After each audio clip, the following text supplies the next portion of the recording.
Good morning friend. आज हम लोग जो है कंप्यूटर का टॉपिक लेके चलेंगे, ठीक है। और ये जो है हम लोग का पार्ट 1 है। देखते हैं कितना पार्ट तक चलता है। शायद आई थिंक 20-30 चैप्टर में आपका सारा एग्जाम के लिए जो पॉइंट ऑफ व्यू जो इंपॉर्टेंट में सभी कंप्लीट हो जाएगा। 20 पार्ट तक होना चाहिए आई थिंक। शुरू करते हैं आज को हम कंप्यूटर को लेके, ठीक है। सबसे पहले आपको जानना होगा कि कंप्यूटर को हिंदी में क्या कहते हैं। तो संगणक कहते हैं। मैं इसलिए करा रहा हूं क्योंकि यहां से एक क्वेश्चन पूछा गया था एग्जाम में कि कंप्यूटर को इंग्लिश में कंप्यूटर को हिंदी में क्या कहते हैं। तो कंप्यूटर को हिंदी में कहते हैं संगणक, जो कि दिख रहा होगा, ठीक है। चलिए, तो कंप्यूटर आखिर आया कहां से, ठीक है। तो कंप्यूटर आया था कंप्यूट से आया था, ठीक है। तो कंप्यूट को जो वर्ड होता है वो ग्रीक शब्द है, ठीक है। जैसे जो हम लोग का जो है ये जो है कंप्यूट जो होता है वो ग्रीक भाषा से बनकर बना हुआ है, ठीक है। चलिए, यहां तक क्लियर हो गया।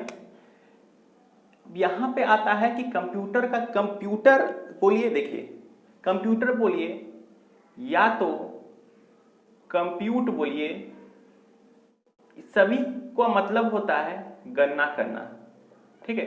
सभी का मतलब होता है गणना करना, ठीक है। देख लीजिए, कंप्यूटर का मतलब ही होता है गणना करना। तो एग्जाम में भी पूछा गया कि कंप्यूटर का मतलब क्या है, ये भी पूछा गया है। तो इसका मतलब हो गया गणना करना। यहां से 2 क्वेश्चन बन गया आपका। अब इसका डिफिनेशन आपको पता होना चाहिए क्या है नहीं है। तो आप लोग जनरली अब तक जान ही रहे होंगे, अब तक पढ़े ही होंगे कि ये कंप्यूटर जो है ये एक मशीन है। तो ये मशीन आखिर कैसे कहते हैं हम लोग कि जैसे पूछ दिया जाए कि व्हाट इज मशीन, तो बहुत सारे पीए में आप लगा सकते हैं कि मशीन जो हमारे काम को आसान कर दे। क्लियर। तो अब हमारे काम को आसान क्या कर सकता है, जैसे कि हम लोग पहले सिलोटी में पीसते थे, अब मिक्सी में आ गया, वो मशीन हो गया। फिर होता था कि जब चक्का का आविष्कार शायद कैसे हुआ होगा, जो हम लोग जो चक्का देखते हैं कैसे हुआ होगा। तो मान लीजिए कोई बड़ा पत्थर है, वो कोई आदमी होगा, जो बोलते हैं ना आवश्यकता ही आविष्कार की जननी होती है, ठीक है। तो वही इसको अब ये इसको फोर्स लगा रहा होगा, ढकेल रहा होगा, तो ये बहुत कष्ट जा रहा होगा। तो ये दिमाग में आया होगा कहीं नहीं इसका जो ये जो पोर्शन है इसको हम रगड़ के इसको ऐसे कर दें ताकि आराम से रगड़ उलट जाए। तो जब यहां मारा ना तो ये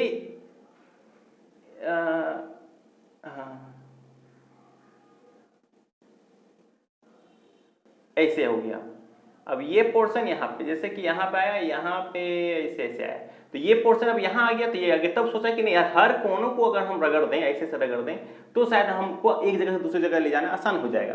तो ये चक्का भी जो है ये मशीन की तरह काम करने लगा, ठीक है, क्योंकि ये हमारे काम को आसान कर दिया। अब ये चक्का ऐसे हो गया, इसको ये चौखुट था, इसको इतना भाग काटे, इसको इतना भाग काटे, इसको इतना भाग इतना भाग काटे, तो हो गया हमको मशीन। तो ये भी एक मशीन था। इस मशीन का काम क्या था, कैलकुलेशन करना, गणना करना, ठीक है, क्योंकि उस टाइम यही सिर्फ चीज को लेके चल रहे थे हम लोग, ठीक है। तो यहां तक हो गया। अब हम लोग पूछेंगे कंप्यूटर का वर्क, कंप्यूटर क्या काम क्या करता है। तो कंप्यूटर सिर्फ 3 काम करता है, ठीक है। सबसे पहले इनपुट जब देने के बाद हम लोग जो इनपुट देते हैं, देने का प्रोसेसिंग होता है। प्रोसेसिंग के बाद हम लोग को आउटपुट मिलता है। चाहे वो आप कुछ भी दे दीजिए, चाहे मूवी देखना हो, चाहे आपको गाना सुनना हो, या तो फोटो देखना हो, तो सबसे पहले आप लोग इनपुट दीजिएगा। इनपुट देने के बाद जो आप इनपुट दे दिए तो वो अंदर में जाके वो अपना प्रोसेसिंग करता है, फिर आउटपुट आपको देता है कि आपको ये आया, उसको इंफॉर्मेशन मिला हुआ है। क्लियर। तो अब आते हैं प्रोसेसिंग में। जो है प्रोसेसिंग जो होता है वो 3 भाग में बटा हुआ होता है। तो प्रोसेसिंग को हम लोग जो है सीपीयू के नाम से भी जान सकते हैं, ठीक है। तो सीपीयू जो होता है, सीपीयू का सबसे पहले फुल फॉर्म देख लेते हैं। सबसे पहले देखिए सेंटर है, तो इसका मतलब क्या होगा, सेंटर में आ गया प्रोसेसिंग काम कर रहा है बीच में आके, और यूनिट, ठीक है, यूनिट जो भी आप भेज रहे हैं उसको करते हैं, ठीक है। तो ये हो गया। तो अब सीपीयू का फुल फॉर्म पूछा जाता है एग्जाम में, तो ये तीसरा नंबर क्वेश्चन बन गया। चौथा पूछेगा कि वर्क कितने भाग में वर्क काम करता है, तो ये मात्र 3 भाग में काम करता है, जो कि 3 भाग आपको दिख रहा होगा, इनपुट, प्रोसेसिंग और आउटपुट। यही इसका जो है वर्क होता है, ठीक है। अब सीपीयू में जो होता है, सीपीयू में 3 भाग होता है। एक होता है एएलयू, सीयू, एमयू। इसका फुल फॉर्म देखिए, ALU arithmetic logic unit, CU का कंप्यूटर यूनिट, एमयू का मेमोरी यूनिट, ठीक है, मेमोरी यूनिट, कंट्रोल यूनिट और अर्थमेटिक यूनिट। तो आप बोलिएगा इसका हर एक का वर्क भी होता, काम होता है। जैसे कि नाम से पता हो चल रहा होगा अर्थमेटिक, देखिए अर्थमेटिक, मैटिक मतलब मैथ, तो मैथ से जुड़ा हुआ जो आपका जोड़ घटाव गुना भाग जो मैथमेटिकल कैलकुलेशन होगा वो यही करेगा। से ये हो जाएगा। कंट्रोल यूनिट क्या करता है, सीयू का होता है कंट्रोल यूनिट कंट्रोल करेगा। ठीक है, कि जैसे कि आप मान लीजिए आपको ढेर सारा आप प्रोसेस भेज दिए तो वो कंट्रोल करेगा कि तुम्हारा ये काम है वो काम है। जैसे होता है ना एक स्कूल में एक टीचर का काम क्या होता है, कंट्रोल करता है, सभी को डिस्ट्रीब्यूट करता है कि कौन क्या किसका में क्या क्वालिफिकेशन है क्या है नहीं, उस प्रकार बांटता है। तो जब आप लोग जब इनपुट देते हैं तो ये सीयू में जाता है। ठीक है, ये हो गया कंट्रोल यूनिट, कंट्रोल कर रहा है सारी चीज को कंट्रोल करके अब ये भेजेगा। अगर आपको आप 2 गुना 5 कीजिए, हाँ, तो ये मतलब कि कौन ये मैथमेटिकल भेज रहे हैं तो ये एएलयू को भेज देगा कि आप अपना रिजल्ट निकाल के आउटपुट दे दो, ये आपसे काम ले रहा है। अगर आप दे दीजिए कि मान लीजिए कोई मूवी देखना हो या तो मूवी डाउनलोड करना हो या तो आप पीडीएफ हो गया या तो फोटो कुछ भी करना है तो आपको ये बोले कि चलो ये तुम्हारा काम नहीं है, सो अब तुम्हारा ये काम आ गया। ठीक है, तो ये आ गया एमयू के पास चल जाओ, ये एमयू अपना काम करके आउटपुट दे दो। तो ये जो है ये इसके पास मेमोरी नहीं रहता है। ठीक है, और एमयू के पास मेमोरी रहता है टेम्प्रोरी। ठीक है, मतलब कि कुछ समय के लिए वो मेमोरी रहेगा उसके पास। क्लियर हो गया। तो एग्जाम में पूछा जाएगा सबसे पहले सीपीयू का फुल फॉर्म, तीसरा नंबर, चौथा पूछेगा एएलयू का क्वेश्चन ये फुल फॉर्म, सीयू का फुल फॉर्म, एमयू का फुल फॉर्म के पूछने के बाद पूछेगा एमयू काम क्या करता है।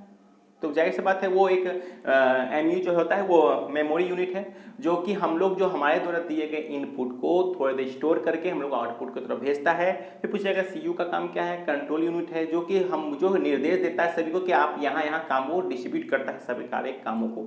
ठीक है, ये कंट्रोल करने का काम करता है। और एएलयू का काम क्या होता है, अर्थमेटिक जो जोड़ घटा गुणा भाग काम करता है वही है। ये आज किस ओवरव्यू दिया जा रहा है, फर्स्ट वीडियो है। हो गया इतना समझ आ गया। चलिए यहां होने के बाद अब कंप्यूटर का पार्ट को देख समझते हैं। कंप्यूटर का पार्ट क्या होता है, एक होता है हार्डवेयर, एक होता है सॉफ्टवेयर। हार्डवेयर का मतलब होता है जिसको हम लोग छू लेते हैं वो हार्डवेयर हो गया। सॉफ्टवेयर का मतलब होता है जिसको हम लोग छू नहीं सकते। तो आप लोग बोले आखिर उसका उदाहरण दे सकते हैं। तो देखिए कंप्यूटर को आप छू सकते हैं, कीबोर्ड को छू सकते हैं, माउस को छू सकते हैं, बोर्ड को छू सकते हैं, जो भी चीज को छू रहे हैं वो हो गया हार्डवेयर। सॉफ्टवेयर का मतलब होता है जिसको आप छू नहीं सकते, जैसे विंडो 7, विंडो 8, विंडो 9, विंडो 10 छू नहीं सकते हैं। और आपके मोबाइल में आप देख रहे होंगे यूसी ब्राउज़र, फिर यूट्यूब, व्हाट्सएप, फेसबुक जो भी है, स्नैक अभी निकल गया है, तो ट्विटर हो गया, तो इंस्टाग्राम हो गया, तो ये सब सारा का सारा को आप सॉफ्टवेयर कह सकते हैं। ठीक है, तो ध्यान दीजिए हार्डवेयर सॉफ्टवेयर समझ में आ गया। हार्डवेयर होता है टचेबल, सॉफ्टवेयर होता है नॉन टचेबल, मतलब कि टच नहीं कर सकते हैं। ठीक है, चलिए सॉफ्टवेयर का मेन काम होता है क्या करना है और कैसे करना है, क्या करना है और कैसे करना सारा सॉफ्टवेयर ये करता है। मतलब इसको हम कह सकते हैं व्हाट टू डू और हाउ टू डू। ठीक है, चलिए इतना क्लियर हो गया। अब यहाँ क्लियर हो जाने के बाद अब आपका आता है कि सॉफ्टवेयर कहते कैसे हैं, तो सॉफ्टवेयर बनता कैसे है। तो बहुत सारे सॉफ्टवेयर बनता है प्रोग्राम से, बहुत सा एक जैसे प्रोग्राम के समूह को से हम लोग सॉफ्टवेयर बनाते हैं। तो प्रोग्राम कैसे बनता है, तो इंस्ट्रक्शन कह सकते हैं या अनुदेश कह सकते हैं। ठीक है, एक जैसे इंस्ट्रक्शन के समूह को हम लोग प्रोग्राम कहते हैं, प्रोग्राम के जैसे समूह को हम लोग सॉफ्टवेयर कहते हैं। ठीक है, जैसे कि मतलब कि आप समझ लीजिए कि अगर आपको ढेर सारा काम करना है, जैसे कि आप लैपटॉप चला रहे हैं तो चलिए आप टाइपिंग कर रहे हैं, टाइपिंग करके आप सोच रहे हैं थोड़ा गाना भी चलाना है हमको, फिर सोचेंगे नहीं थोड़ा सा क्यों नहीं हम थोड़ा सा कुछ वीडियो को डाउनलोड कर लें, फिर सोचेंगे नहीं थोड़ा पीडीएफ का भी थोड़ा सा उसमें कॉपीराइट कर लिया जाए। तो सारा काम को वो स्टेप बाय स्टेप जो प्रोसेस को शुरू करने के लिए जो है होता है ना कि वो आप जब देते हैं तो वो अपना अकॉर्डिंग वो लेता है कि पहले स्टेप ये जाएगा, दूसरा स्टेप ये जाएगा, तीसरा स्टेप ये जाएगा। तो आपके सारा का सारा वो निर्देश पर डिपेंड करता है। ठीक है, अनुदेश पर डिपेंड करता है कि आप क्या भेज रहे हैं। ठीक है, उसके बाद प्रोग्राम आता है, प्रोग्राम अपना प्रोसेस करता है। उसके बाद सॉफ्टवेयर मतलब कि प्रोग्राम के जो एक जैसे प्रोग्राम के समूह को हम लोग सॉफ्टवेयर कहते हैं। तो यहाँ तक हम लोग क्लियर हो गया। अब हम लोग जो है कंप्यूटर के जनरेशन पर पढ़ेंगे, किस तरह से कंप्यूटर आया, क्या हुआ नहीं, और सभी बात पढ़ेंगे। तो ये फर्स्ट पार्ट 1 है। पार्ट 2 में आपको भी और भी कुछ मिलेगा। कैसा लगा बताइए कमेंट में, और सब्सक्राइब करना ना भूलें, बेल आइकन जरूर दबाइए। ठीक है, मिलते हैं नेक्स्ट वीडियो में। जय हिंद।